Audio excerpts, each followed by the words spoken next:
All right, guys. So endocrine system is the topic today. We know the endocrine system makes what? Hormones. Hormones are essentially just cell signals. And how do endocrine signals travel? They go straight to the blood, which means they travel everywhere.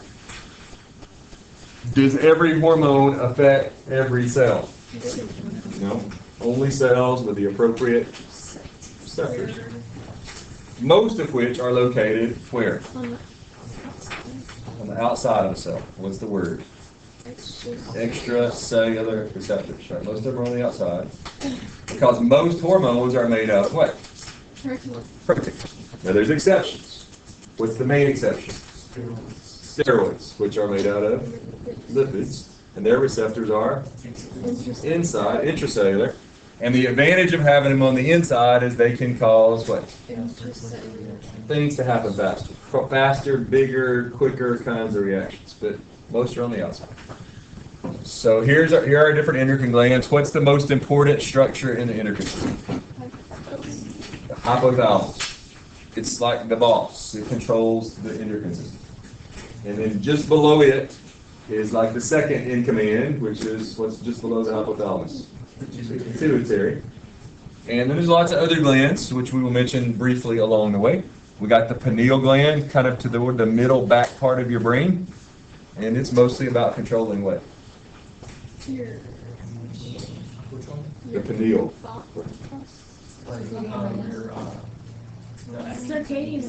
Circadian rhythms, sleep-wake cycle. It makes one main hormone. Anybody know what that one main hormone is? No? Close. Melatonin. Helps to control your sleep-wake cycle. Down around your throat, about where your Adam's apple is, you got the thyroid. And it is mostly about regulating what? Metabolism. It makes what's called thyroxine. Sometimes you might hear it called T3 or T4. But it's about controlling metabolic rate. Below it, around your sternum, your chest plate, is your thymus gland. And it's a dojo. I compared it to a dojo because what grows up and learns to kill there? Your immune system ninjas, right? Particularly which ninjas? T cells, right? T cells, like the killer T cells and such. That's why they're called T cells, because they grow up in the thymus. All right, you got your adrenals right above your kidneys. They make adrenaline, epinephrine, and lots of other hormones. We'll get to those in a minute. Your pancreas is one that AP question writers like a lot. It makes what two main hormones? Insulin and glucagon. And then some of you have ovaries and some of you don't. Some of you have testes. We'll talk about both of those in a minute. All right. So, I think we covered most of this already. Teacher, if you're a member of the panel to select our graduation speeches, the auditions are about to begin in most paper room. Make your way down there now. All right, so the endocrine glands are ductless, which means they put their hormones straight into the blood, and then they travel out from there. One of the main functions of hormones is to control homeostasis. It might be about regulating things like the blood glucose, insulin and glucagon. It might be about regulating calcium ion concentrations in your blood, sodium ion concentrations in your blood. In addition to the homeostasis stuff, hormones, endocrine system helps control the reproductive cycles, when you grow, if you make milk or not, when you go into puberty, or if you're an insect, when you go through metamorphosis. We'll move over from there. All right, as I said before, hormones are most hormones are made out of either proteins or amino acids, which means they're kind of big, kind of bulky, also probably what? Polar. So they can't get in and out of cells very easily. That's why they have extracellular receptors. But there's also some hormones that are steroids, lipids, and they can have receptors on the inside. I want to take a minute and talk about negative feedback, because that's really important with hormones. So let's say we're talking about the thyroid. And let's say that your metabolic rate is too low for some reason. maybe your body temperature is too low. One way your body might try to speed up your body temperature is by speeding up what? So respiration. So to do that, first of all, the hypothalamus senses there is a problem. Hypothalamus says, hey, body temperature too low. So it's like the big boss. The big boss doesn't do a whole lot of work. The big boss just bosses other people around, right? So the big boss, the hypothalamus in this case, is going to send out a hormone. In this case, it's called the releasing hormone.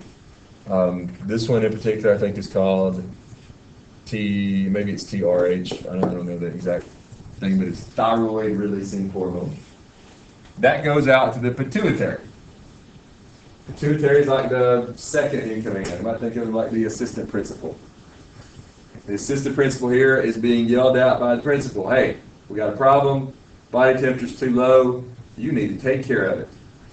Well, the assistant principal, he's not going to go build the fire or whatever to make the body temperature go up. He's going to yell at somebody else to do it, right? So he sends out his own order. In this case, it's called the TSH, thyroid stimulating hormone. And that essentially tells the thyroid gland to get off its rear end and get to work, right? And start making thyroid hormones. So the thyroid hormone starts to make thyroxine, thyroid hormone. Puts that into the blood. That travels through the blood to pretty much every cell and tells them to what? What's thyroxine tell your cells to do? Do respiration faster. Do more respiration. So yeah, you make more ATP, but what we're trying to do in my analogy here is to make more what? Heat. And it raises your body temperature. Well, the whole time this is going on, the hypothalamus is monitoring the levels of thyroxine in your blood. So is the pituitary.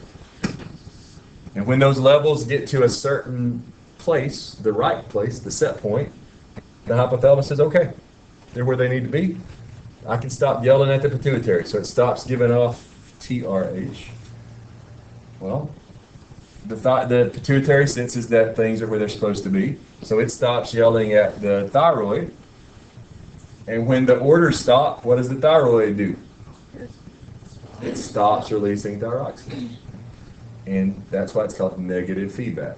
Negative feedback is always about trying to get you to where? Homeostasis. And once you get there, the message is stop.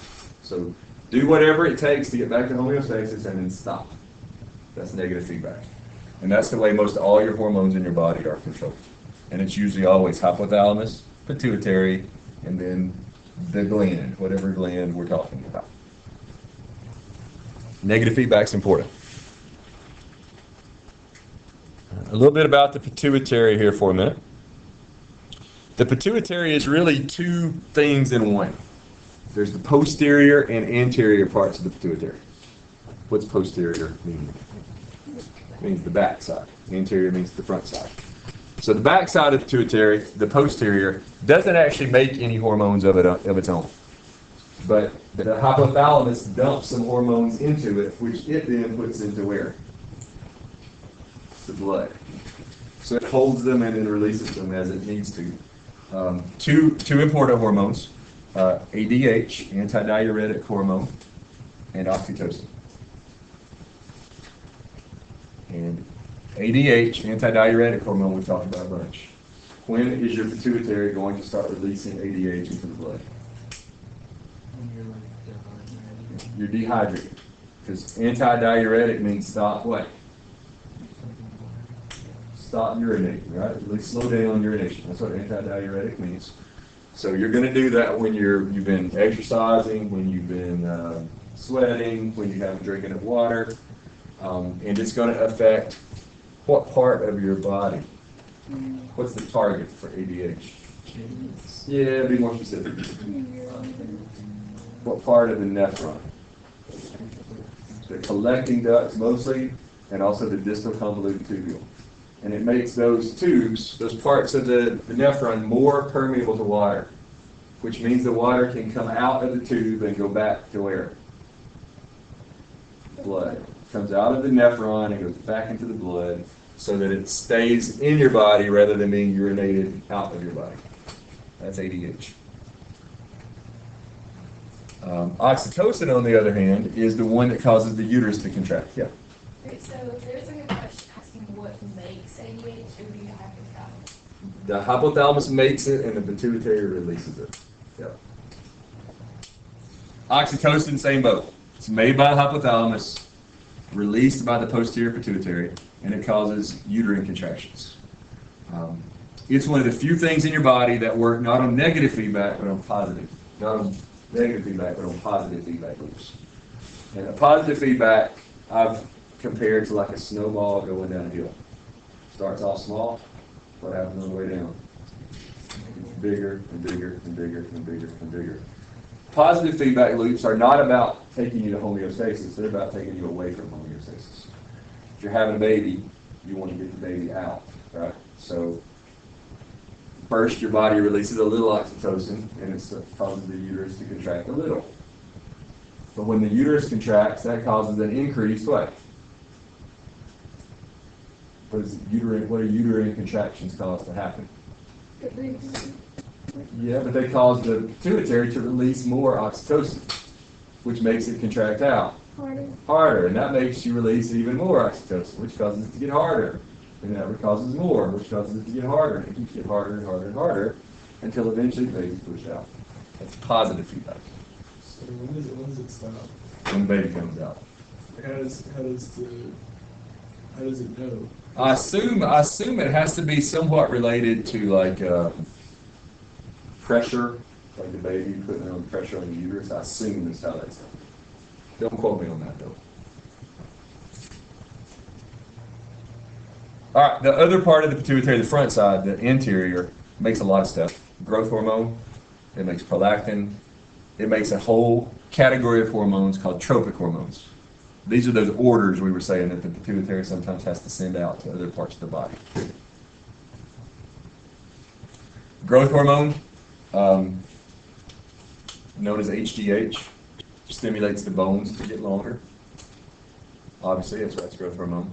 It also causes you to break down fat, and it causes you to make proteins. What happens to the amount of growth hormone you have in your body in your 30s and your 40s? It starts going down, which is one of the reasons why what happens to people in their 30s and 40s. No, it's not about shrinking. They start getting a little fat. Because one of the things growth hormone does is it causes you to break down fat. It causes you to do protein synthesis, which means you're building up what? Or muscles. And this is why a lot of athletes take growth hormone. Not because they want to grow, but because they want to burn fat and build muscle. Yeah. Well, see, okay, so if they're testing an athlete for HGH, other than the fact that they're gonna have an elevated level of HGH, like how would they be able to tell they were using steroids? They don't. That's why it's hard to catch them, because like what if they have to compare it to normal levels of HGH. But what if they just have like a naturally high level? Exactly. How do you know? What if they're just one of those guys that? It's tricky, and I'm not sure how they do that, because everybody has HGH, but some of those athletes are going to have way higher levels than they should. And how to know what's normal high and what's abnormal high, that's the question. That's the question. Anyway, prolactin is another anterior pituitary hormone, and it causes women to make milk. And in men, it causes us to make more testosterone. It's kind of important. This right-hand column, these are all the tropic hormones. These are hormones released by the pituitary that tell other glands what to do. For example, ACTH stands for adrenal corticotropic hormone. And that tells the cortex, one part of the adrenal gland, to make hormones. TSH tells the thyroid to make thyroid hormone. FSH tells the ovaries to make gametes, follicle stimulating hormone.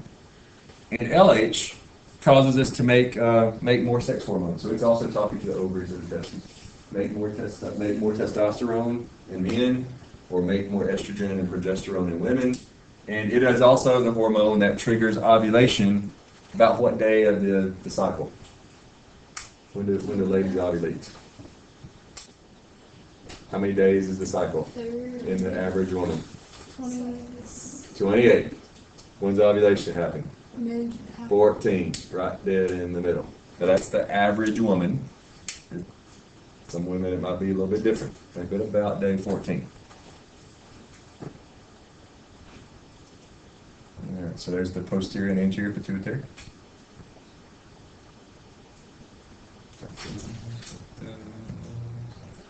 All right, we already talked about the thyroid, so I'm not going to spend a lot of time there. The thyroid's main hormone is thyroxine, which you might also hear called triiodothyronine. Anytime you see that thyro, it's the thyroid. It has three iodine molecules in it. And as far as we know, it's the only place in your body you need iodine is in your thyroid. Now, what happens if you don't have enough iodine? It swells up. You get what's called goiter, big swelling around your throat. It regulates metabolism by stimulating glucose metabolism. It causes you to do cell respiration faster. It causes you to burn glucose faster. It is one of the few hormones in your body that almost every cell in your body has a receptor for it. Because every cell needs to be able to do what? Cell respiration. And this is one of the main hormones that controls the levels at which you do cell respiration. I think that's all I'm going to review on the thyroid. There we can see a goiter. Some nice like mutton chops up here on the guy's face too. Think about growing mine out that way. All right, let's talk about the pancreas. Pancreas is located just underneath your stomach. It's a really important organ that a lot of people don't really know much about. It's both endocrine and exocrine. What does it mean if it's exocrine? It means it has a tube that carries what it makes to where it's supposed to go. Whereas endocrine means no tube, it secretes directly into the blood. So let's talk about the exocrine parts first. The exocrine cells in the pancreas are called acinar cells. And they make two main things. Almost all your body's digestive enzymes are made in the pancreas. And where do they need to end up to do what they need to do? Where does most digestion happen? The small intestine. So there's a tube that connects the pancreas and small intestine, and those enzymes go from the pancreas into the small intestine. Another thing that the pancreas makes that goes into the small intestine is a base. Sometimes they call it the alkaline fluid. Because what else is being dumped into the very beginning of the small intestine? Stomach acid. And the intestine is not made to handle that acid. So the only way to neutralize the acid is to react it with what? The base, which is coming from the pancreas. The endocrine parts of your pancreas are called the islets of Langerhans. And the reason they're called that, let's say that's your pancreas. Maybe shaped like a gulf or a bay or something, body of water. And then spread out throughout the pancreas are these little blotches of cells. These little blotches are the islets of Langerhans. They look like little islands in a bay. The rest of the pancreas, all the white parts, are the acinar cells. Those are the exocrine parts. The endocrine parts are just the blue patches. They're the parts that make hormones. And like we said over and over again, they make two main hormones. Let's talk about them from this picture. Maybe. Not that picture. So here's the picture I want to talk about. So here's the set point for blood glucose.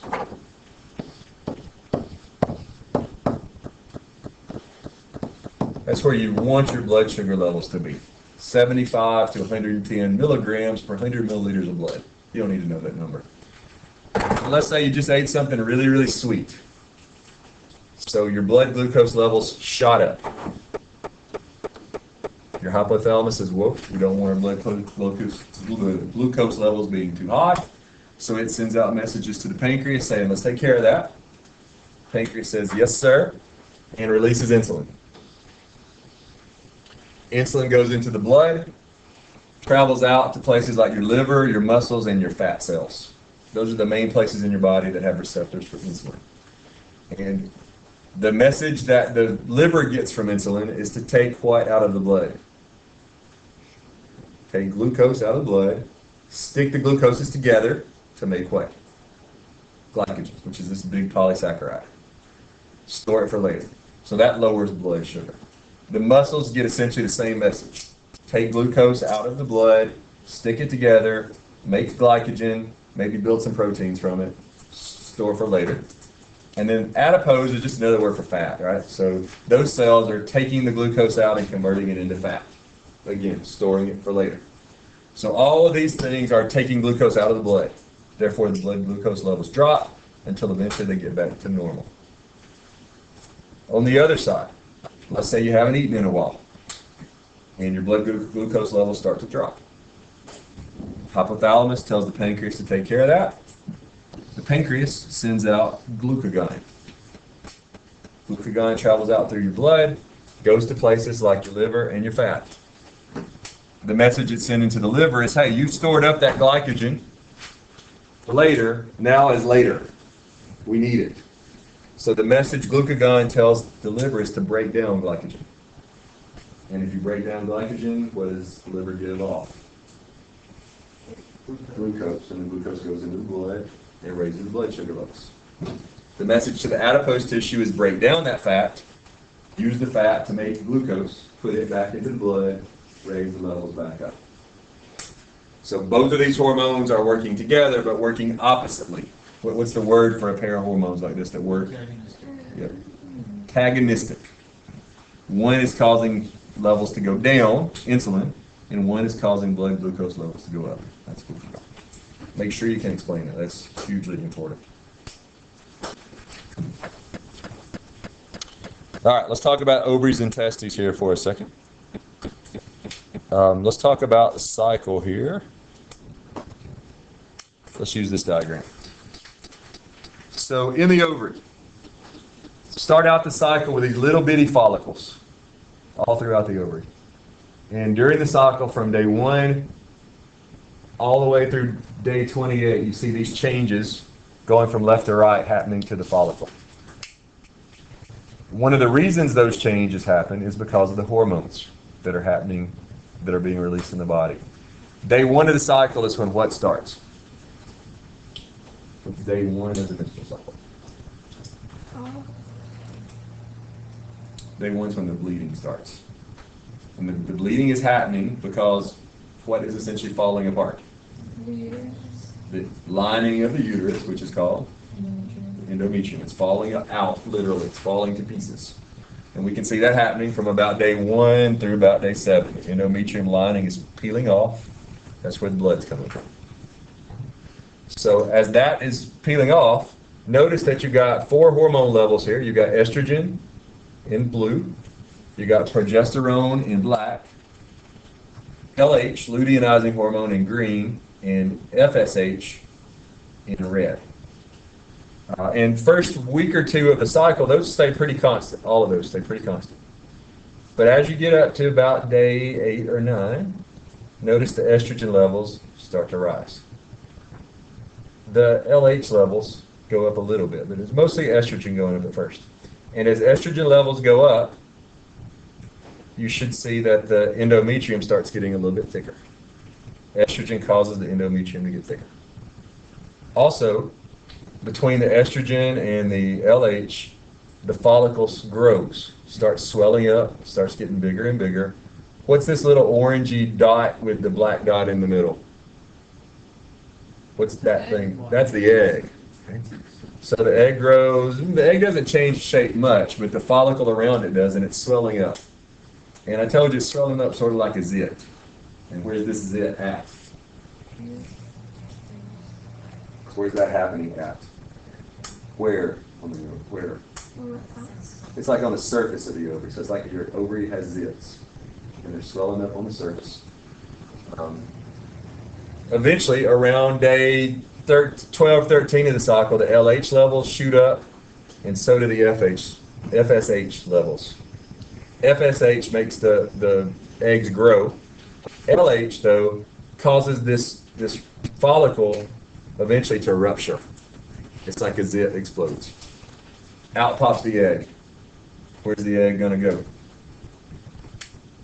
Where should the egg go when it's zipped out of the ovary? It should go to the fallopian tube, which eventually should take it to the uterus. But a big part of the follicle is left behind in the ovary. And once the egg pops out, what's the left behind part called? It's called the corpus luteum. And it becomes a hormone-making machine. Corpus luteum starts making lots and lots of progesterone. That's why you see after day 14, the progesterone levels spike. This is all coming from the corpus luteum. And as those progesterone levels spike, what do you notice is happening to the endometrium? It's getting really thick. And what are these little, you may not be able to see it very good because of the contrast on the monitor, but what are these little lines running through it it's supposed to be? There's little black lines running through the middle of the red there. What do you think those black lines are supposed to be? Blood vessels. So it's becoming thick and it's becoming vascularized. It's got lots of blood vessels going through it. It's preparing for what? A baby to be implanted in there. Now, if by about day 28 or so, if by about day 17 or 18 or so, if there hasn't been a baby implanted, what starts to happen to the corpus luteum? It starts to die, degenerate. And as it goes away, the progesterone levels drop. And as the progesterone levels drop, what starts to happen to the endometrium? It starts to fall apart, start to slough off, and the cycle starts over. If, on the other hand, a baby is implanted, the baby actually sends out hormones saying, please don't go away, corpus luteum. And the corpus luteum doesn't go away, which means the progesterone levels stay like that, which means the lining of the uterus stays like that, and it maintains the pregnancy. So that's how ovarian hormones work, for the most part. Go ahead. What about like ovarian cancer? Like how does that affect? There's several different kinds of ovarian cancer. I don't think it's not so much that the ovarian cancer is what kills you, it's that it spreads to Like other parts of your body. or is it?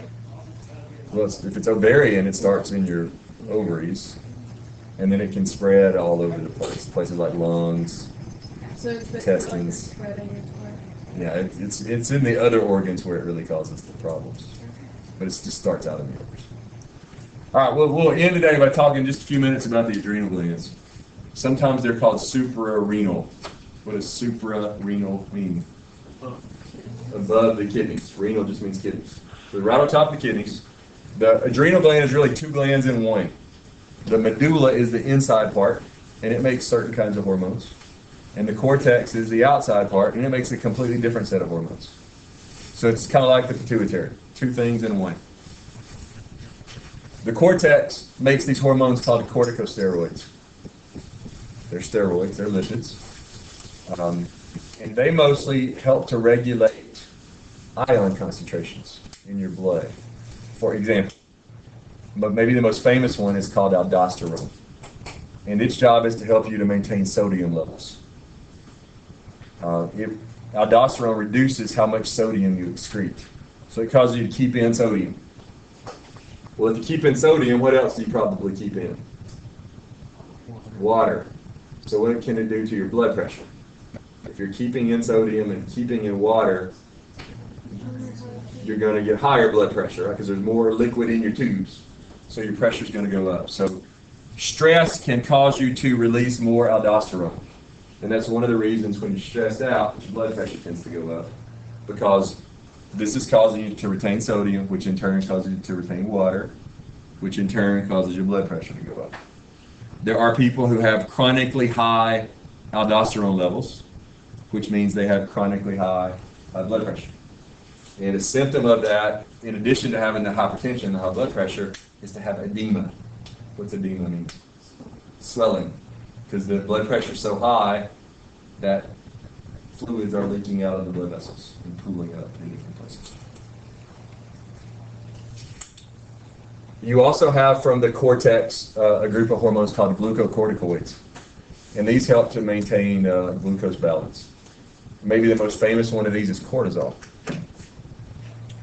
Cortisol promotes gluconeogenesis, which means you create new glucose. It also can have anti-inflammatory effects, so it can help to cut back on swelling, and it can weaken your immune system. Doctors have made synthetic versions of cortisol, like prednisone, for example. Some of you probably taken that before, and it's mainly used to treat swelling. It's one of the things they'll give you like after surgeries to cut down on swelling and such. That's cortisol. And then finally, there are also the gonatocorticoids. For example, you ladies, do you have testosterone? A little bit. But you don't have the typical parts that make testosterone, hopefully, right? That would be weird if you did. The testosterone that you have comes from your adrenal gland. And that helps to cause puberty to happen in ladies. It causes the sex drive.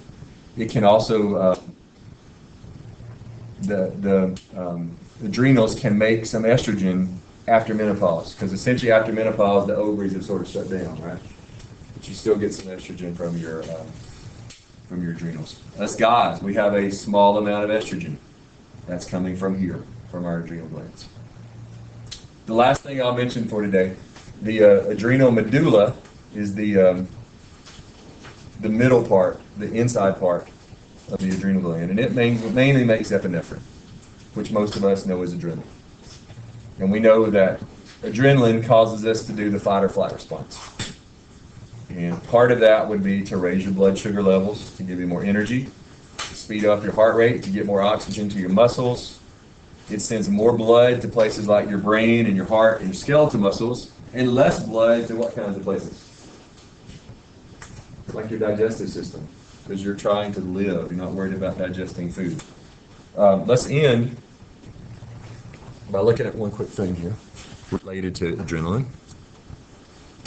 Tie it into cell signaling here for a second.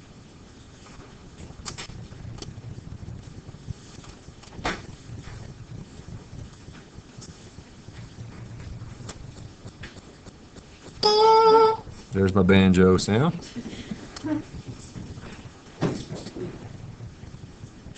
Whenever I'm trying to move too fast, it makes the banjo sound at me.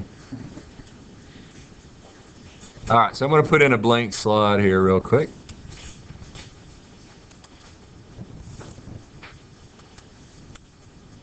And let's go through the cell signaling business using adrenaline as an example. So let's say this is a liver cell. And let's say that something has happened that has you scared. You're scared.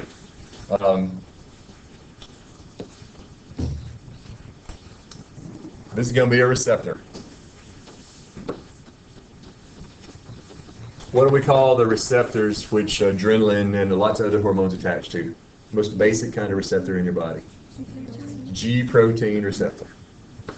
And if you remember, the way that G protein receptor works is, first of all, the hormone, in this case, adrenaline, is going to come in and it's going to fit into that receptor, sort of like a lock and a key. I'm just going to write epi there, it's epinephrine. It binds in, and once the ligand and the hormone get together, that's what step of cell signaling? What's the first step called? The first whole step? Reception. So we got reception. That's just ligand binding to receptor. And then the other part of reception is that causes what to happen? Conformational change. Which in the case of the G protein is this last piece of this thing. Ooh, that's not what I wanted to do. The last piece of that G protein breaks off and it starts to move down the cell membrane. Over here is an enzyme. Anybody remember what the name of that enzyme is? Yeah, adenylyl cyclase. The G protein eventually gets over here and phosphorylates it, turns it on. And adenylyl cyclase takes in what substrate? Takes in ATP and converts it to what? cyclical AMP. But it makes bunches of those CAMPs. This is essentially the beginning of what's step 2 of cell signaling. Transduction.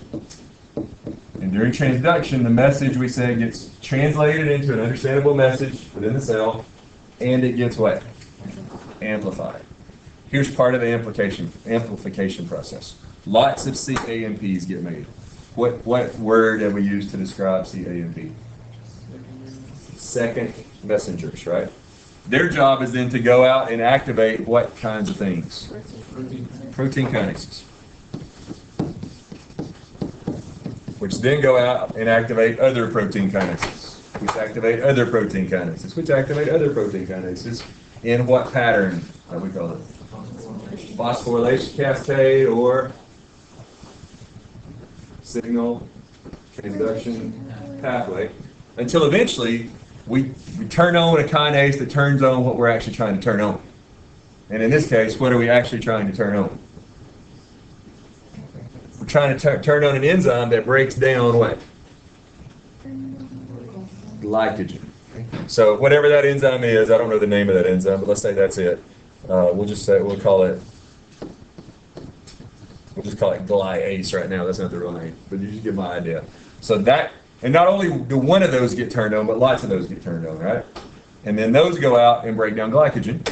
Each one breaks down lots of glycogen, and we release lots and lots of glucose. We looked at a diagram earlier in the year where one molecule of epinephrine ended up causing like 10 million molecules of glucose to be released from the liver. That's amplification.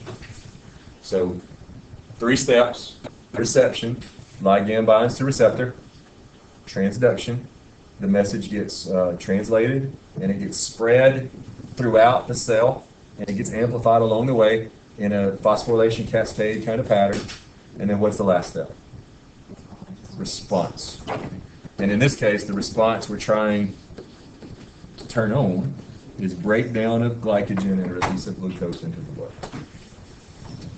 And that's where we'll stop.